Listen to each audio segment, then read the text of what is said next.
The grand chamber of the High Synod did not smell of war.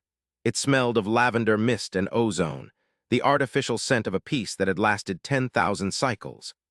The chamber itself was an architectural marvel of the Krellian hegemony, a sweeping amphitheater of translucent obsidian and floating gravity platforms that hovered in the grand, vaulted darkness like waiting deities.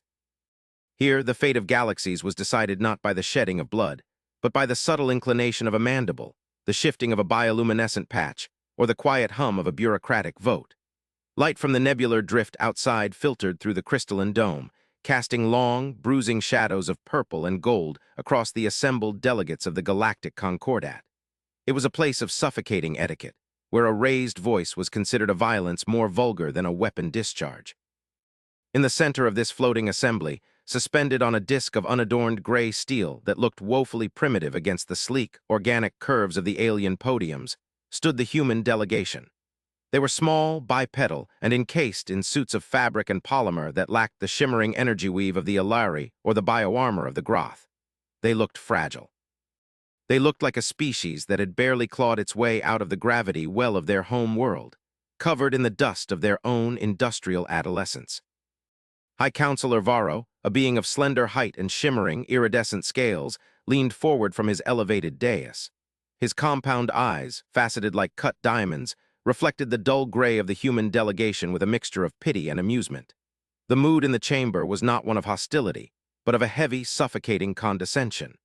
It was the way a parent looks at a child who has presented a drawing of a monster, expecting praise for a scribble. Varro adjusted the translation collar at his throat, a device of elegant silver mesh that hummed with a low frequency. When he spoke, his voice was amplified, echoing off the obsidian walls with a melodic, chirping resonance that the translators smoothed into a patronizing baritone for the benefit of the humans. Ambassador Saul, Varro began, the corner of his mouth slits twitching in a gesture that, among his people, signified light-hearted dismissal. The Synod has reviewed your petition. We have analyzed the data you provided regarding the anomalies in the outer sectors of the Perseus arm. We find your concern to be quaint, if not entirely misplaced.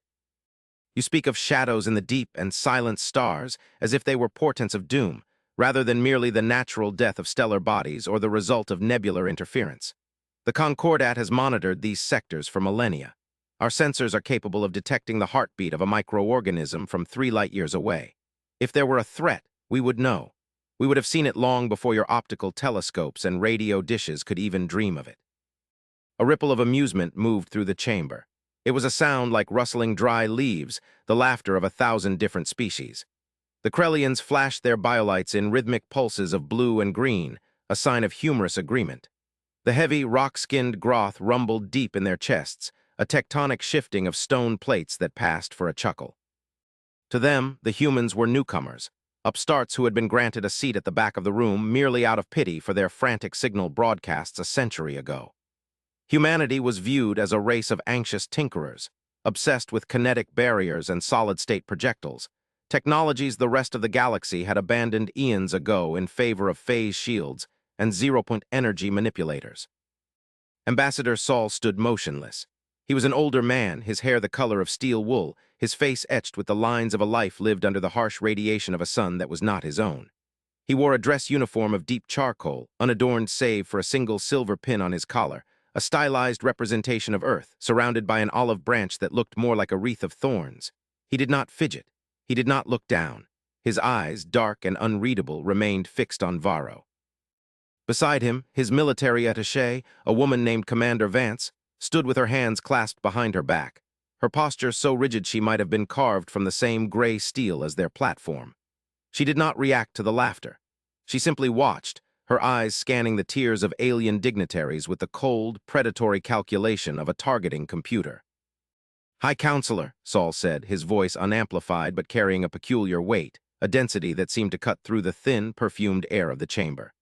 "We do not rely solely on optical telescopes. Our data is corroborated by long-range scouting vessels that have not returned. 7 ships, 7 crews, gone in the span of a standard we. The telemetry we recovered from the last buoy indicates a wavefront of negation. Not a fleet, Counselor, a silence. It is eating the stars." Varro sighed, a long, hissing exhalation that misted the air before him. He waved a four-fingered hand, dismissing the holographic chart Saul had attempted to display.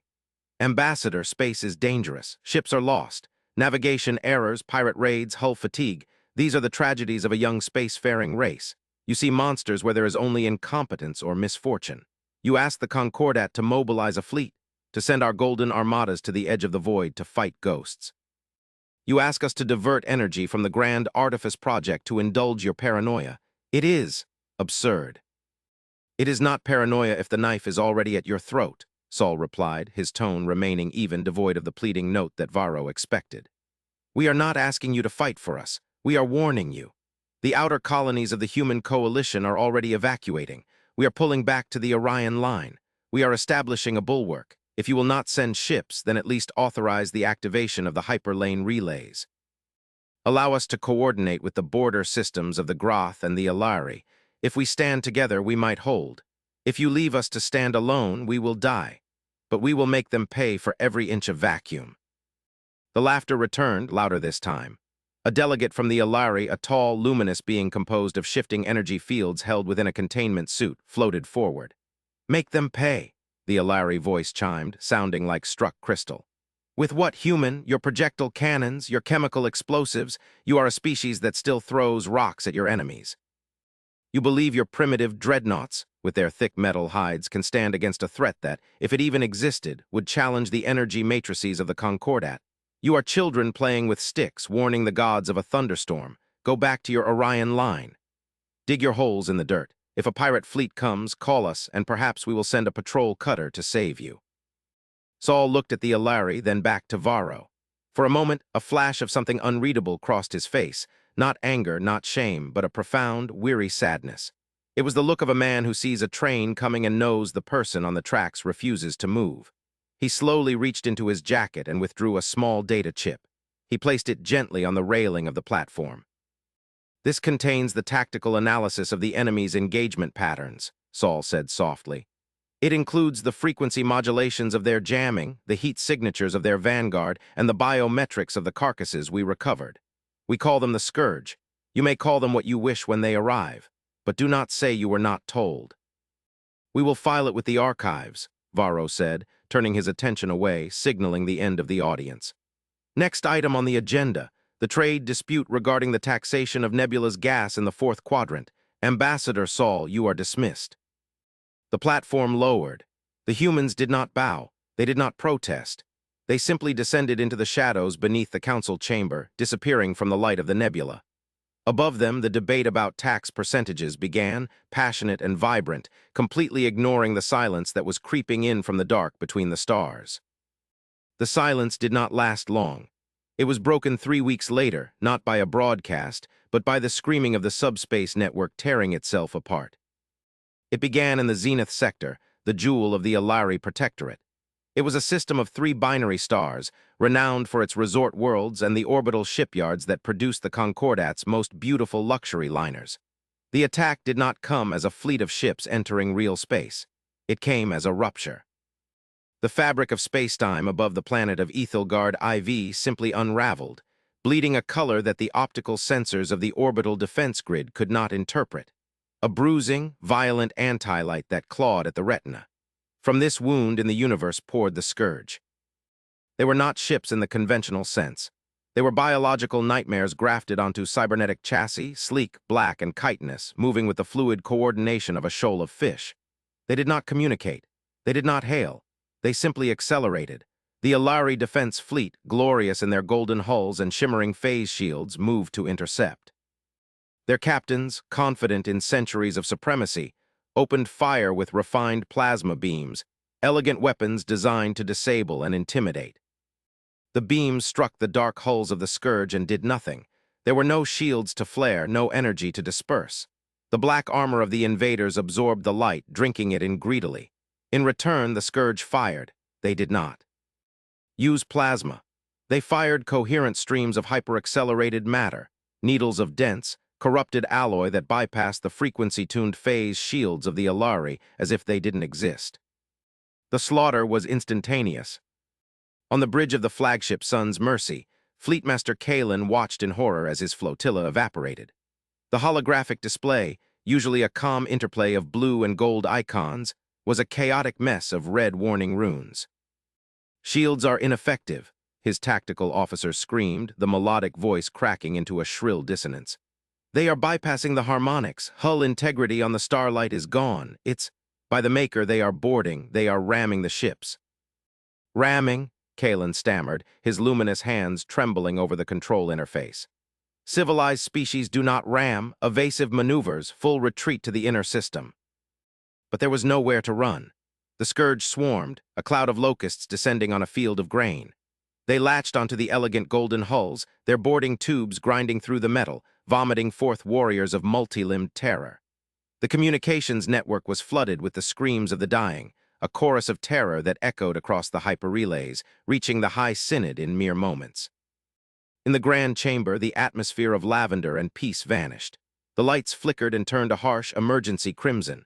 High Counselor Varro stood frozen on his dais, his compound eyes wide, watching the live feed from the Zenith sector. The laughter was gone. The arrogance had evaporated, replaced by a cold, sickening dread. The invincible armadas of the Concordat, the guardians of peace, were burning. "Contact the Groth," Varro shouted, his voice losing its composure. "Send the heavy fleets, mobilize the war suns." But the reports were coming in from everywhere. The rupture wasn't just in Zenith. It was in the Iron Drift. It was in the trade lanes of the nebula. It was everywhere. The Scourge had not just invaded, they had surrounded the Concordat. They had been waiting in the dark, watching, learning the frequencies of the shields, the weaknesses of the energy weapons. They had prepared for a war of extermination while the Council debated taxes. "High Counselor," a communications officer, a young avian creature, fluttered down to the central platform, feathers ruffled in panic. "We are receiving a signal, wideband transmission. It is cutting through the Scourge jamming." "Is it the enemy?" Varro asked, hope and terror warring in his chest. "Are they demanding surrender?" "No, sir," the officer said, looking at the readout with confusion. It is a rhythmic percussion, a drum beat, and coordinates coming from the Orion line."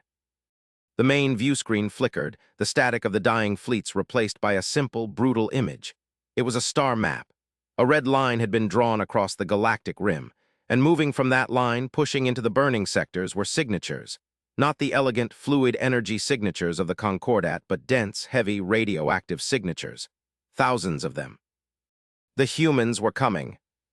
They did not arrive with a flash of light or a warp boom. They arrived with the grinding groan of real space tearing open to accommodate mass. Massive amounts of mass. Above the burning world of Ethelgard IV, where the sun's mercy lay drifting and gutted, the space between the Scourge swarm and the planet distorted. A ship emerged. It was not beautiful. It was a brick.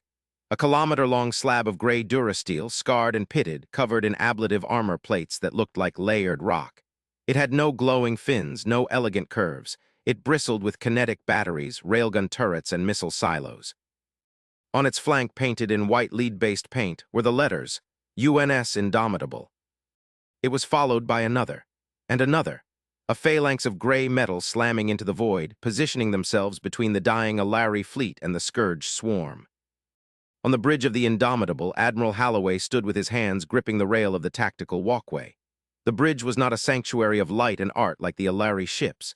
It was a submarine pen. Pipes ran along the ceiling, dripping condensation. The air smelled of recycled coffee, gun oil, and human sweat. The crew sat strapped into crash couches, their fingers flying over tactile keyboards, not holographic interfaces. There was no panic here. There was only a cold, professional focus. "Targeting solution locked," the weapons officer said, a woman with a cybernetic eye that whirred softly. "Enemy fleet cluster identified. Range 4,000 kilometers. They are ignoring us, Admiral. They think we're debris." Halloway didn't smile. He lit a cigar, an archaic habit he kept for moments like this, the smoke curling up into the ventilation scrubbers. "Let them think that. All batteries load solid-state penetrators, tungsten carbide rounds, charge the railgun. NS to 110%. Target the lead bioships." "Shields?" the officer asked. "They don't have kinetic barriers," Halloway said, his voice a low growl. "They rely on energy absorption. They're built to fight lasers. Let's see how they handle a 20-ton slug moving at a fraction of light speed. Fire." The Indomitable shuddered. It was not the hum of a laser firing. It was the violent recoil of physics. Along the flanks of the human dreadnoughts, massive magnetic rails surged with power. Projectiles the size of shuttlecraft were hurled into the void. There was no light show, no pew-pew, just invisible death racing across the gap. The impact was catastrophic. The lead Scourge vessel, a biological leviathan that had shrugged off the Alari's strongest plasma lances, simply disintegrated. The tungsten slug punched through the chitinous armor, through the fleshy interior, and exited the rear of the ship, carrying a plume of flash-frozen viscera and shattered machinery out into space. The kinetic energy transfer turned the creature ship into a cloud of expanding debris. Then the missiles hit, thousands of them, not energy torpedoes but nuclear-tipped warheads. They bloomed in the silence of space like angry miniature suns, the radiation flux blinding the delicate sensors of the Scourge. On the sun's mercy, Fleetmaster Kalen watched the viewscreen through the cracks in his shattered bridge viewport. He was bleeding, his golden blood pooling on the deck. He stared, mesmerized. The humans were not fighting with art. They were fighting with math and brutality. They were bringing the violence of a collapsing star to a knife fight. "By the stars," Kalen whispered, "they are monsters." "No, Fleetmaster," his surviving comms officer whispered, looking at the sensor readings. "Look at their formation. They are not advancing. They are forming a wall." The human ships, after the initial volley, fired their maneuvering thrusters. Great plumes of chemical fire erupted from their hulls, pushing the massive slabs of steel into a tight, interlocking formation around the surviving Alari ships. They extended physical blast shields, literal walls of metal, creating a fortress in the void. A transmission cut through the static, overriding the Alari command codes. The face of Admiral Halloway appeared. He looked tired. He looked unimpressed. "This is Admiral Halloway of the United Terran Navy," the human said, his voice flat. "Alari vessels, cut your engines and drift behind our line. Lower your phase shields. They're useless and they're interfering with our targeting scanners. We are assuming command of this theater." "Assuming command?" Kalen sputtered, his pride flaring even in the face of death. "You are a minor species. You cannot order the Golden Fleet." "I am not ordering you," Halloway cut him off, his eyes hard as flint. "I am saving you. Now move or get out of my line of fire. The second wave is coming." As if on cue, the Scourge regrouped. The confusion of the initial strike faded, replaced by a hive-mind fury. They swarmed toward the human wall, millions of attack craft buzzing around the larger bio-dreadnoughts. "Prepare for impact," Halloway said on his bridge. "Brace for collision." The human ships didn't dodge. They didn't rely on flickering energy fields. They relied on meters of armor plating and structural integrity fields. The Scourge slammed into the human line. Claws raked against durasteel. Acid spit sizzled on ablative coating. Boarding pods smashed against the hulls and were crushed by point defense cannons, rapid-fire rotary guns that filled the space around the human ships with a wall of lead. It was a brawl. It was ugly, visceral, and horrifyingly effective. Weeks turned into months. The war, which the Council had thought would be a skirmish, became a galaxy-spanning conflagration. The Scourge were endless. They consumed biomass to reproduce, turning defeated worlds into hatcheries. The Alari, the Groth, the Krellians, their fleets were pushed back, system by system. Their elegant technologies failed them. Their societies, built on peace and abundance, crumbled under the pressure of total war. Only the humans held. The Orion Line became a legend. A corridor of space where the stars were kept safe by the gray fleets of Terra. The Council, humbled and desperate, fled their capital as the Scourge approached the nebula core. They sought refuge not in their own fortresses, but behind the human lines. High Counselor Varro found himself on the surface of a human colony world named Bastion. It was a bleak, windswept rock, fortified with trench lines, orbital cannons, and shield generators that hummed with a coarse, industrial vibration. He was no longer the arrogant leader of the galaxy. He was a refugee. He walked through the command center of the human base, accompanied by Ambassador Saul. The room was a hive of activity. Humans ran back and forth with data pads, shouting orders in their harsh, guttural language.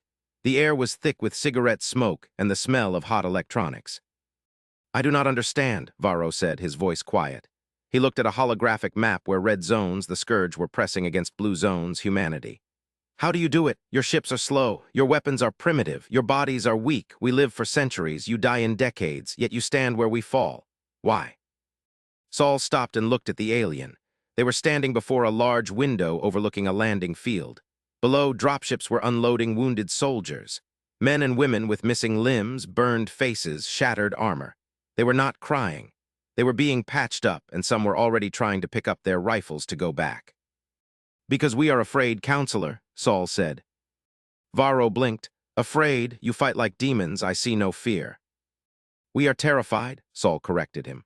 "Look at our history. You laughed at us for being violent, for having wars. You saw our fragmented past as a sign of immaturity. But you didn't understand. We spent 5,000 years fighting the scariest things in the universe, each other.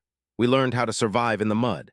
We learned that technology fails, that shields break, that the only thing that holds the line is the person standing next to you."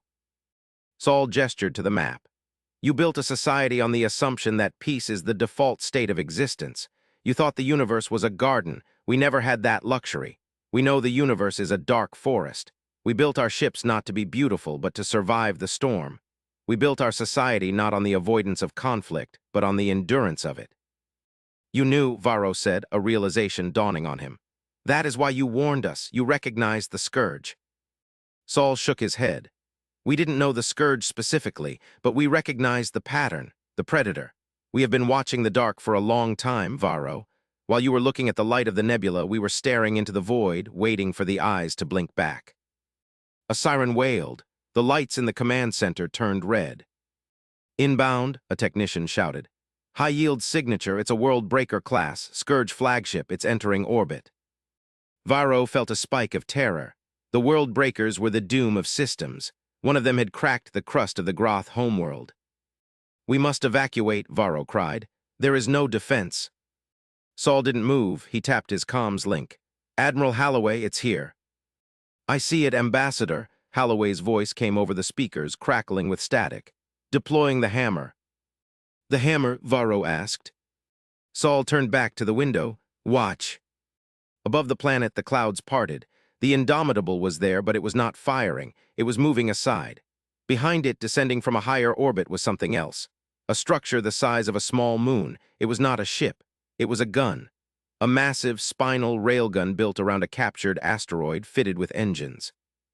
"We call it the Peacemaker," Saul said dryly. The weapon fired. It was not a sound.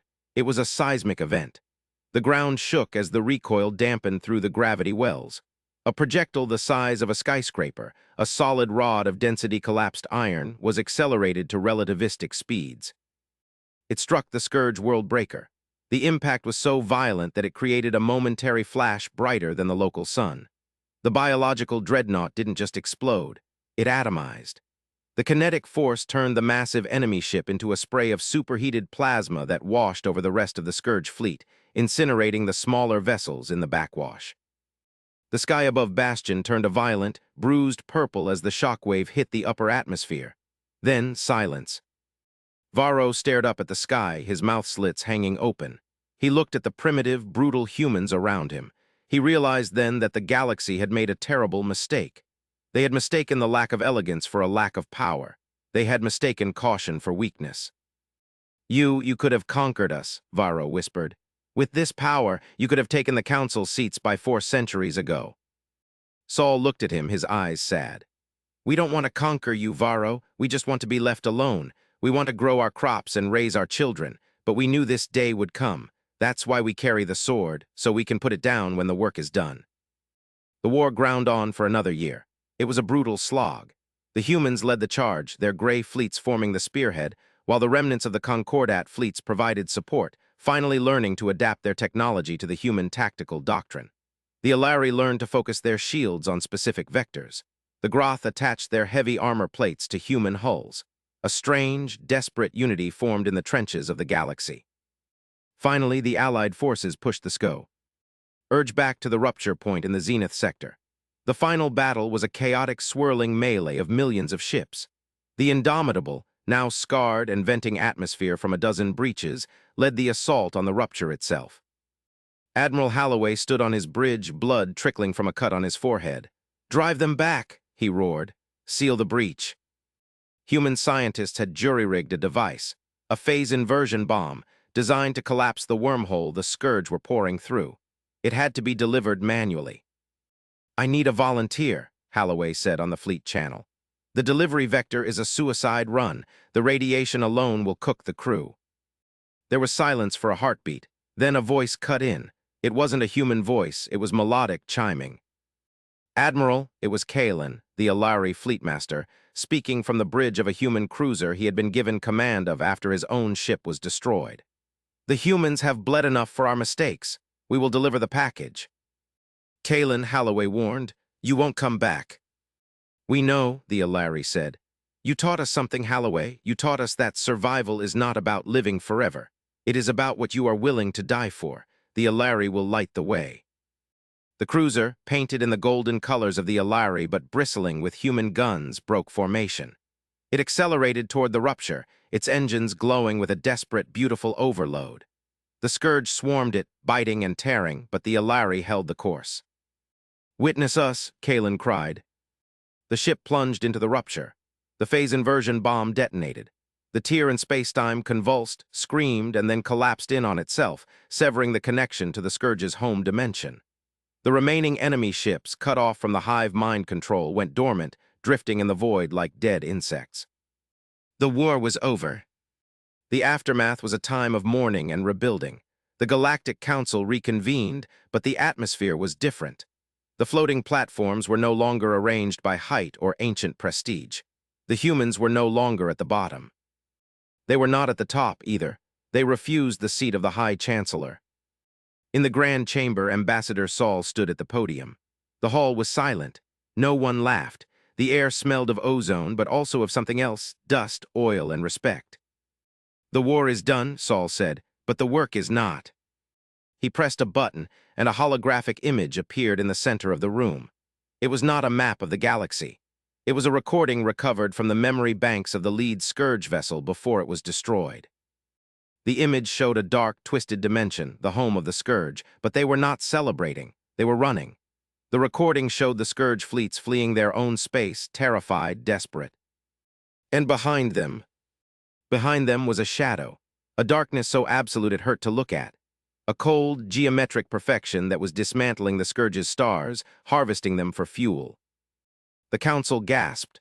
The Scourge, the monsters that had nearly wiped out the galaxy, were refugees. They had invaded the Milky Way not to conquer, but to hide. We thought the Scourge was the enemy, Saul said, his voice dropping to a whisper that echoed like thunder. They were just the first wave. They were running from that. He pointed to the shadow in the recording. We call it the entropy, Saul said. It is coming. It might take 100 years. It might take 1,000, but it is coming. High Counselor Varro, now scarred and missing an arm from the Battle of Bastion, stood up. He looked at the humans, the short, fragile, violent, beautiful humans. Then what do we do? Varro asked. Saul smiled. It was a grim smile, but there was a fire in it. A fire that had burned in the caves of Earth, in the trenches of Europa, and in the void of the Orion Line.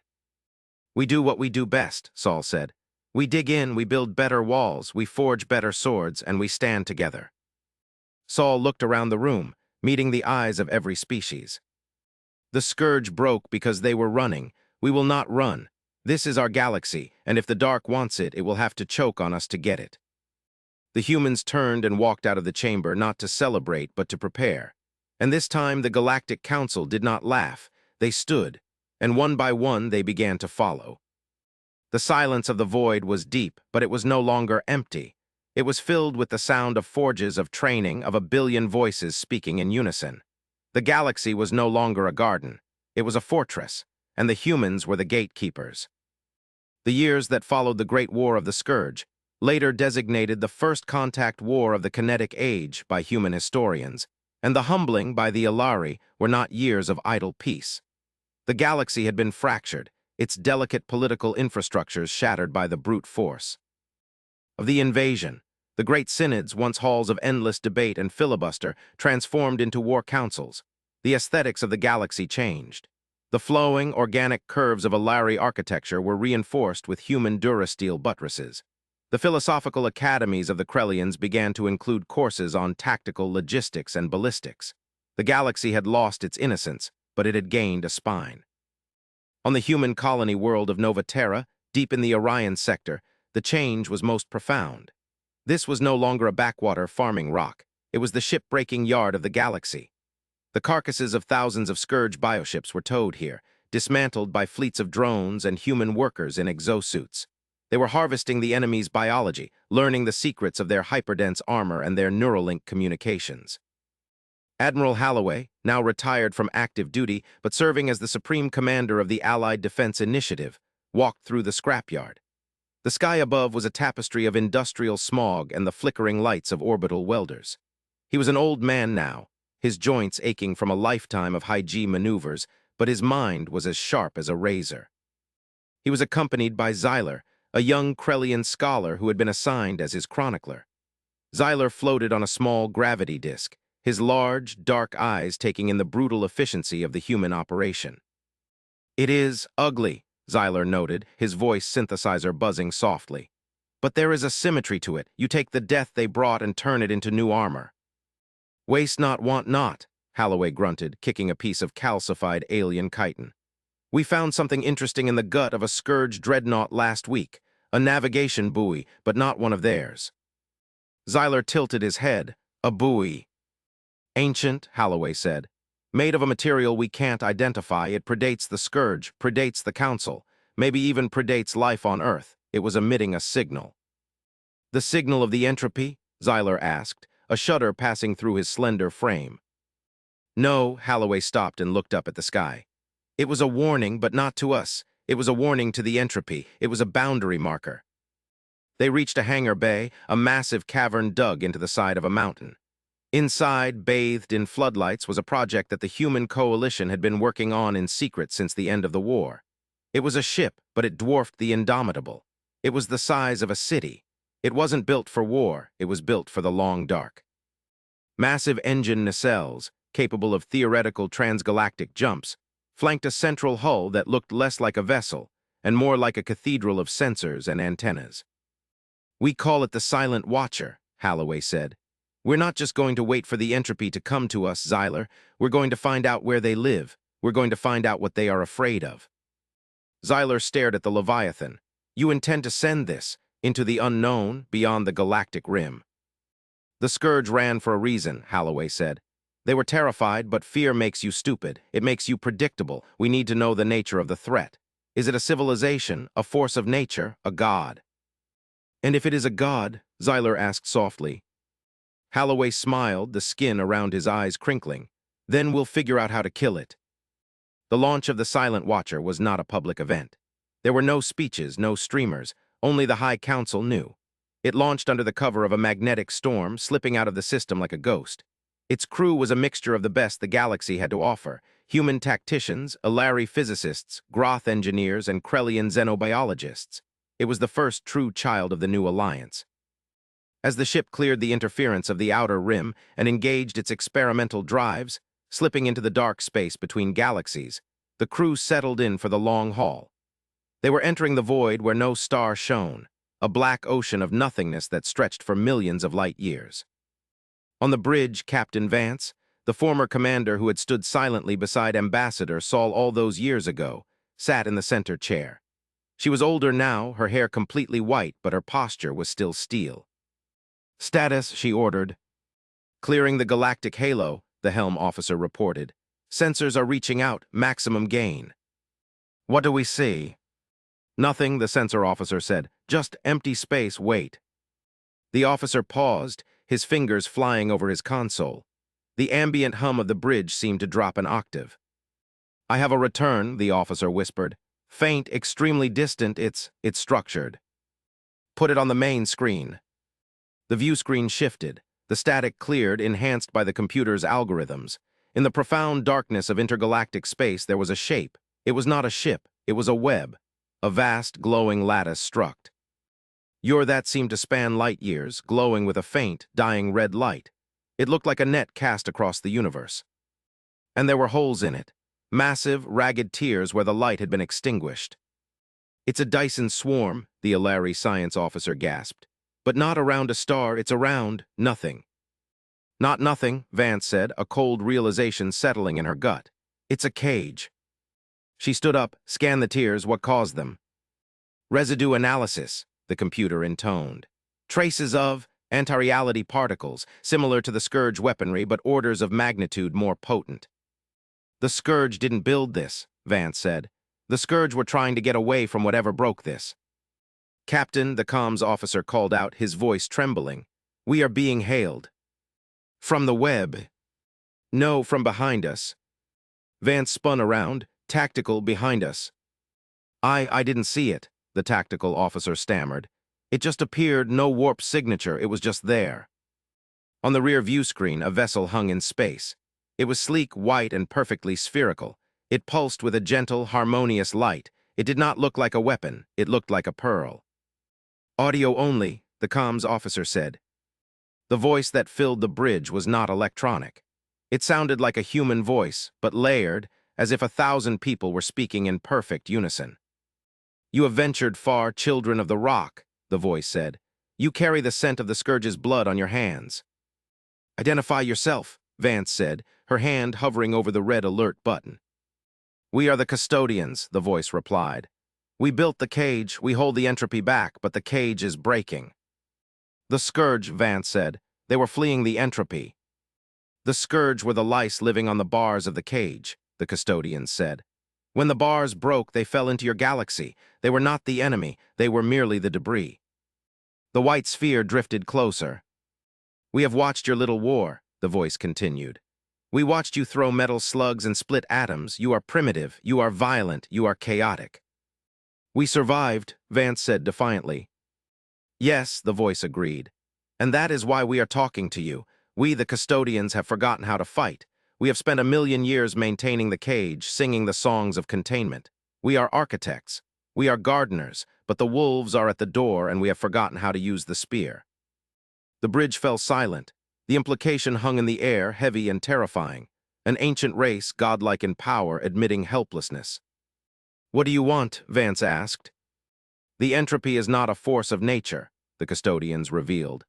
It is a civilization, an anti-civilization. They seek the heat death of the universe so they may rest in the eternal cold. They are coming for your galaxy next. We cannot stop them. Our shields are paper to them. Our philosophy is dust. The white sphere pulsed rapidly. But you who fight with rocks and fire, you who understand the mud, you possess a quality we lost eons ago. You possess malice. You possess the will to destroy. You want us to help you repair the cage? Vance asked. No, the voice said. The cage is done. We want you to help us kill the wolves. Vance looked at her crew. She saw fear, yes, but she also saw that familiar spark. The spark that had ignited the engines of the Indomitable, the spark that had held the Orion line. She turned back to the screen. We have conditions, Vance said. Name them. Share your technology, your FTL, your energy generation. Give it to the Council. Uplift our allies. If we are going to fight a war for the universe, we aren't doing it with one hand tied behind our backs. Agreed, the custodian said instantly. The data is already being transmitted to your homeworld. Prepare yourselves, humans. The long night is beginning. Back on Earth, inside the High Synod which had been relocated to Geneva, the transmission arrived. Holographic schematics of technology beyond imagination flooded the servers. The Alari wept at the beauty of the equations. The Groth roared at the structural diagrams. The humans just nodded. Ambassador Saul, now very old, sat in his garden watching the stars. He held a datapad in his hand, watching the stream of information from the silent watcher. He saw the designs for weapons that could collapse stars, shields that could wrap around solar systems. Grandfather. Saul looked up. His granddaughter, a pilot in the newly formed Terran Void Force, stood there. She was wearing her flight suit. Is it true, she asked. Is there another war coming? Saul looked at the stars. He thought about the Scourge. He thought about the arrogant laughter of the Council all those years ago. He thought about the custodians, hiding in their white spheres, terrified of the dark. Yes, Saul said, standing up. He straightened his back, the old soldier in him. Taking over. But this time we won't be alone, and this time we won't be the ones asking for help. He looked at the sky, where the fleets of the galaxy were gathering. Human, Alari, Groth, Krellian. A unified armada of 1,000,000,000,000 souls, armed with the gifts of the gods and the spirit of the humans. Let them come, Saul whispered to the encroaching dark. We're ready. The camera pans up, away from the garden, away from Earth, pulling back faster and faster. Past the moon, past the orbital shipyards where new, impossible ships are being built, ships of white light and gray steel. Past the Orion Line, now a fortress of blinding power. Past the galaxy itself, a spinning island of light in the void. And there, in the distance, against the black canvas of the universe, a shadow begins to move. But this time the galaxy does not flicker. It burns brighter. It flares with a defiant, aggressive gold. The laughter had ended long ago. The silence had been broken. And the war for forever had just begun.